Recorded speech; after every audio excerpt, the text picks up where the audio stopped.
co-Cebuanos and Cebuanas. Finally, I'm back here in Cebu. Yeah, daghan lagi tao. Okay ra mo? Na-enjoy ra ninyo? Okay ra to? Okay. Guys, yes. I would like to say thank you all for coming all the way from back there for the people that are watching. Thank you so much. I hope you guys enjoy that. And I hope you will enjoy the movie as well. Thank you so much, Kai. And proud tayo may mga Cebuanos. Di ba guys? We are so proud of Kai for being the voice of Hangganan ko. So Kai, I have a question for you. How does it feel to be the voice behind Hangganan ko, the Filipino version of one of Disney's most loved songs?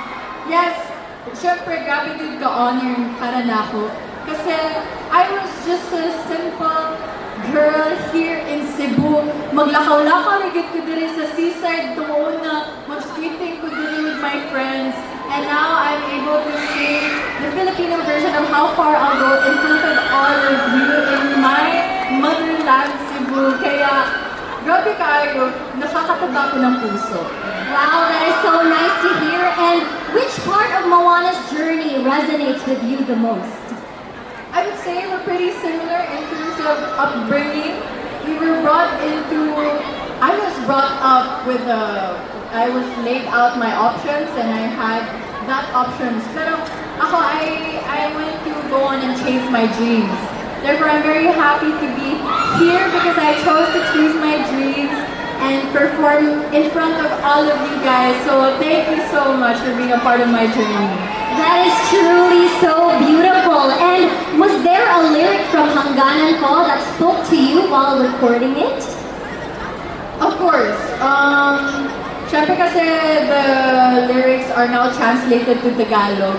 So mas nakaka-relate ako as a Filipino. And I would say the lyrics from the song, pag umayon na, makontento ba? Kahit ang puso, awit ay iba, ako ba ang mali? I would say I resonate to those lyrics the most.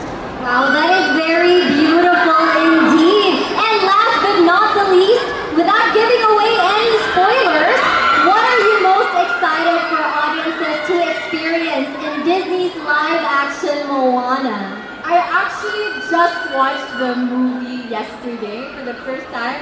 So I'm super excited na makita niyo yung movie kasi if you guys don't know, Moana live action originally came out almost 10 years ago, the animated version. And I remember watching it as a kid. Now I'm watching it as a 19-year-old. And grabe, you guys will totally enjoy it. So excited na ba kayo mapanood yung movie?